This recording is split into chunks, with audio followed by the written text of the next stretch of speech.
Hey math kids, we're going to do more cross product stuff. So this says find a vector which is perpendicular to the plane passing through these points. So we have a plane like this. We have the points on this plane kind of like this, maybe A, B, C, something like that. And then we want to know some vector that's perpendicular to all those points. So that means cross product is what we want to do. So from our diagram, we're going to find AB. We're also going to find AC. So we do write down 3 minus minus minus, or B, sorry, write down B minus minus minus A. And so that's 2, negative 2. Then we're going to write down C minus minus minus, and then write down A. So that's negative 2, 3, negative 5. Okay. And since we know vector V must be perpendicular to both of these, V is going to be equal to AB cross AC. And I'm going to use the second method. So if you watched the previous video, it was the method I just barely used in the last one. And so it looks like this. I, J, K. And if we use it, we get 2, negative 2, 3, negative. I'm using these.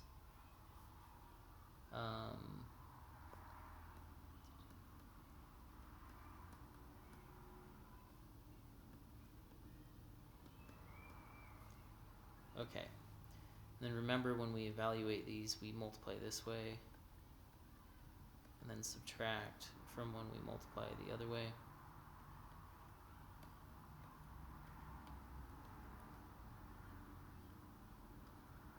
Multiply this way, subtract, multiply this way.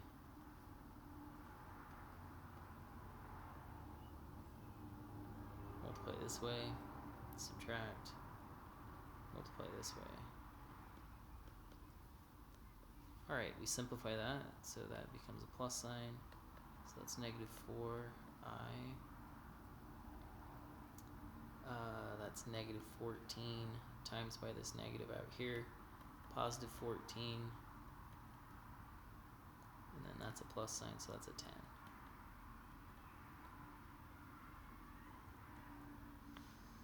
Okay, put that in component form. We can factor out a 2.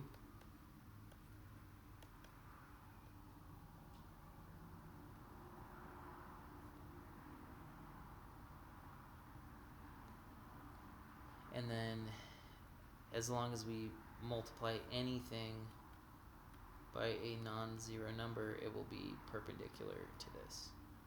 Your book decided to take out a negative 2, that's why their signs are all flipped, but either one is fine. Okay, now we're going to move on to talking about the direction of the cross product. And so, if this is vector A, this is vector B, then the cross product is perpendicular to both of those, like that. So, if we have a triangle, if we define a triangle with A, B, connect that side as well. If a triangle has defining vectors A and B, then its area is 1/2 the magnitude of A cross B.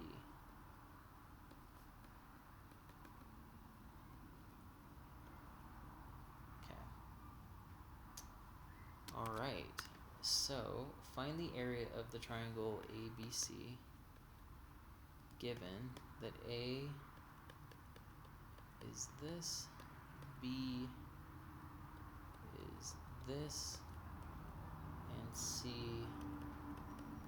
is this. Okay. So we're going to define 2 from A.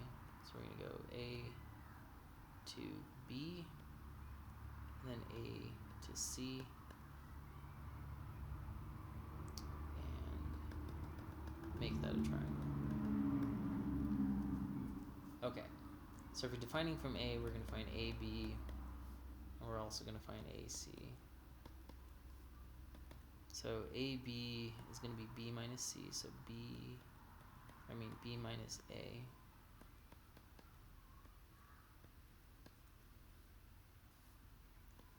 And this one's going to be C minus A.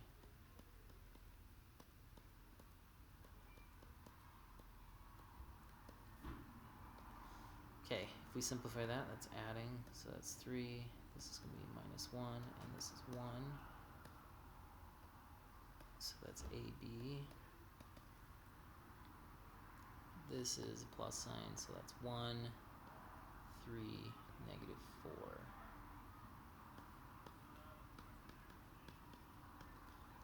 4. Okay, so we have both these vectors. We're going to find the cross product. So once again, I'm going to use that second method where we have I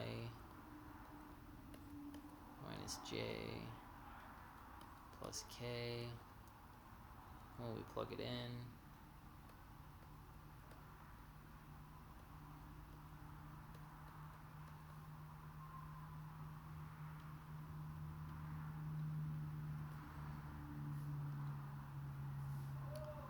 we do that diagonal first, minus that diagonal. We do that diagonal first, minus that diagonal,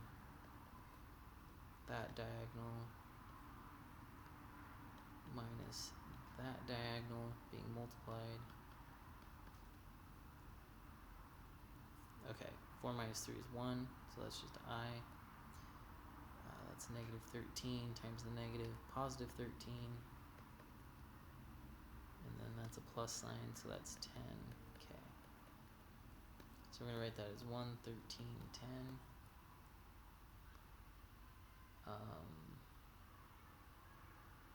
Okay. Now, remember the triangle formula, the area formula? That was 1/2 A cross B, and we take the magnitude. So here's A cross B, or in this case, A is AB and B is AC. So we just need to find the magnitude of this, which is going to be 1 squared plus 13 squared plus 10 squared under square root. 1 plus 169 plus 100. So that's going to be 270. So that's the magnitude, so we'll replace that. And so 1/2 times the magnitude is going to be our area.